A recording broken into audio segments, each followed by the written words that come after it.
Kamala having a tough time in Pennsylvania. The quote is, Pennsylvania is such a mess. Ugh, that's not good for them because they need to win Pennsylvania. Inside Team Harris's unusual levels of finger pointing, which is very typical for these people, where there's no leadership at all. Many of the state's most well-connected Democrats have been worried about the operation for months. Oops. Here's the report. Top Democrats in Pennsylvania, swing state, critical swing state, are worried Kamala's operation is being poorly run in the nation's biggest battleground. They say that some Harris aides lack relationships with key party figures, particularly in Philadelphia and its suburbs. They complain that they've been left out of events and surrogates haven't even been deployed effectively, and they've urged Harris in private meetings to do more to turn out voters of color, which is strange because Kamala is a person of color. And they tell us that's super important. So some are even pointing fingers at her campaign manager, Nikki Liu, who they say lacks a deep knowledge of Philadelphia, where Kamala must drive voter turnout in order to win. Ryan Boyer, who as the first black head of the city's Building Trades Council, one of the most powerful labor leaders in the state, this guy says, I have concerns about Nikki Liu. I don't think she understands Pennsylvania. For some Pennsylvania elected official Democrats, party leaders and allies, 20 of whom Political spoke to this article, they're anxious. The in-state operation has set them back. Latino and Black Democratic leaders met with Harris officials behind closed doors in separate meetings in Philadelphia late last month. Said 5 people who attended or who were briefed on it. In the conversations, which included Liu and Harris's deputy chief of staff called Sergio, the leaders asked for a greater presence at local events. So why aren't you inviting us to these things? We're your people. They want an improved surrogate operation. They want a more sophisticated understanding of how to engage with diverse voting blocks. But they reached out to Liu for this article, and she's like, I'm busy. In recent weeks, the in-state campaign has brought on new staff, which has given some Democrats more confidence, but they fear they're running out of time. Clock is ticking. Pennsylvania is seen as pivotal for both sides. $500 million in TV ads. Ugh, I thought it was rough in Arizona. It's all over the place. Kamala has a lot going on here, man. They're dumping money into the state. Democrats fret that any mistake here could tip the election. Now, Harris's path to victory depends on her ability to turn out the Democratic voters of Philly. One Democrat said, I feel like we're going to win here, but we're going to win in spite of Harris's campaign. Says Pennsylvania is such a mess, and it's incredibly frustrating. In a statement, National Campaign Manager Julie Rodriguez said that Harris's ground game and outreach were stronger than Trump's, and we're aggressively crisscrossing the state. Didn't comment about complaints about Liu. Didn't want to talk about those things. No, we're not ignoring anything in Pennsylvania. Saying, this is very common, okay? We always get complaints about it, but no, Politico says no. This level of frustration and finger pointing is not normal. A second Democrat elected official in the state described Liu as AWOL. Wow. AWOL, away without leave. A Pennsylvania Democratic strategist said that Liu empowers a culture in the campaign that has left officials feeling unengaged and disrespected. As an example of what some say is missing, Boyer said the campaign wasn't using a mayor, Philly Mayor Cheryl Parker, as a surrogate. He said she's an African-American woman who won office last year on a tough on crime message and would help Harris win over disillusioned black voters and working class white men. We need these. We need to come out in record numbers. But Nikki Liu is not getting them. Parker said, I know what's at stake here. I was directly involved from day one. And former Philadelphia mayor saying the same thing.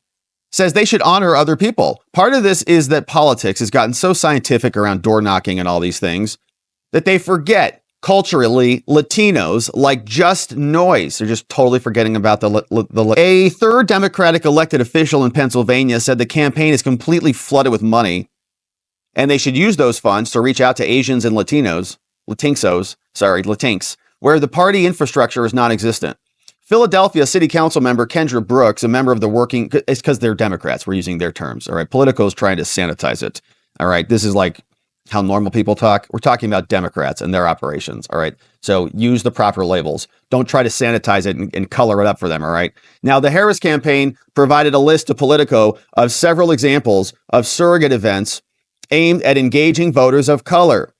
Actress America and Ferrera and others are all going to be there. 50 staffers and so on. No, we're working hard. We got a bunch of people here. Not looking good. Okay. They talked to a lot of people. It's not that they were in deficit mode. I just want more. But Burgos, who chairs the Latinos Con Harris, which I think is gendered. You're not allowed to say that if you're Con Harris. Latinos Con Harris. And that is just a bad phrasing, right? I think that's why it's, what does Trump use? He uses Latinos por Trump, right? It's not with Harris because it's con, right? And in English, con is not a good word. It's got a negative connotation to it. But of course, Latinos con Harris. The whole thing is just a disaster. Now, he said Democrats' complaints are a reflection of their anxiety over a tight race. Everybody's very nervous, he said. And I think as we get closer, people get more tense. They're even more vocal. And so things are getting tense indeed. And so you saw earlier up here, it's not just the Latinos, Latinx community that they're struggling with, maybe because they keep calling them Latinx. I don't know. It could be one reason, but also having a difficult time with African American folks, with black men in particular. And so Kamala went on to Charlemagne the God's podcast, Breakfast Club Power Hour, 105.1 FM. And they had an interview. And you can see a lot of these comments are just rough. Let's see. Can we zoom in only on the comments? No, I just wanted to see if we can get those bigger. Guess that's about as big as we can get them. But here are some of the comments. It says $75,000 a year now feels like living off $40,000 a year. Yeah, true. The first caller asked about why our tax dollars don't go to us. She said the same speech that had nothing to do with the question. She really has the nuts to send billions of dollars of our tax dollars overseas. And some of the worst hurricanes, but those people affected here in America get $750. And like, no, that's just a start, though. I have never been more disgusted as a single party. Hey, this one, Charlemagne is perfect for the job, saying he's too dumb to ask follow-up questions, but not smart enough to make her look bad if he doesn't want those allegations against them to come back. So this person says Charlemagne can now join the cast of The View. Why does Charlemagne talk crap about Harris with Andrew Schultz, but not to her face? Who else here immediately came to the comments to see him? I don't want to hear her cackling for 4 more years, someone says. Charlemagne, why did Obama single out black men? Kamala, I have the support of 200 Republicans, including Cheney and Romney. The only person I know to ask her hard questions was, this guy says, was the brother on 60 Minutes. Yeah, we saw that. It was a good interview. That was the best interview I've ever seen of her. Whenever she says, I grew up in the middle class, I think of an SNL skit. Why didn't he ask her about the transgender ad that he saw? He was so shocked by that. Why didn't he ask her? Came straight to the comments. Someone said, everybody wants to know. So he's not a lot of real favorable comments there saying, why don't you just show up on The View and have a nice slot there right next to Whoopi? But here is a question that she got asked about reparations in particular, an issue that they continually bring up, in my opinion, to gaslight this demographic, just like we saw in California, where Gavin Newsom was like, no, yeah, reparations. Yeah, totally. We'll do it for sure. But we got to form a commission to investigate it. And then I think the report was, what was the report? It was something ridiculous. They came back. They're like, okay, we've done our investigation and we think we could get this whole thing settled for $4.5 quadrillion or something like that. Or the number was like, what? Okay. So they came, and then Newsom, all of a sudden, that whole thing petered out and it was a bait and switch. It was a dishonest thing where he gave people a bunch of false hope. This might be something meaningful, that they were actually going to move forward somewhere. And then he just let it fall flat when that demographic was no longer useful to him. And so it's pretty disgusting how that happens, but it happens repeatedly. But let's see where this goes, because Kamala gets asked about reparations. Let's see what she says. Evaluation of the lack of resources and current living conditions in Black communities nationwide. My question to you is, what's your stance on reparations? We all know that America became great off the backs of free Black labor. How progressive are you on making it a priority and righting America's wrongs? It's understood that you are running for president for all people of America. Asking for specifics for Black communities doesn't mean don't do for others, but Black Americans are heavily asked to vote Democrat in every election for over half a century. They have very little in return. What are your plans to address these very important issues and change that narrative? Thank you, Zeke. I appreciate that. Thank you. And thank you for your work. To your point, yes, I am running to be a president for all Americans. That being said, I do have clear eyes about the disparities that exist. and the context in which they exist, meaning history, to your point. So my agenda, first of all, on the point of reparations, it has to be studied. There's no question. Oh, it's the same thing. I've been very clear about that position. As Newsom in terms did. of my immediate plan, I will tell you a few of the following. One, as it relates to the economy, which is a lot of what you have addressed. Look, I grew up in the middle class. My mother worked hard, raised me and my sister, and by the time I was in high school, she was able to afford our first home. I didn't think it was going to happen right now. That's I know incredible. what it means for an individual and a family to have home ownership. I also know, in the context of history, nobody got 40 acres and a mule.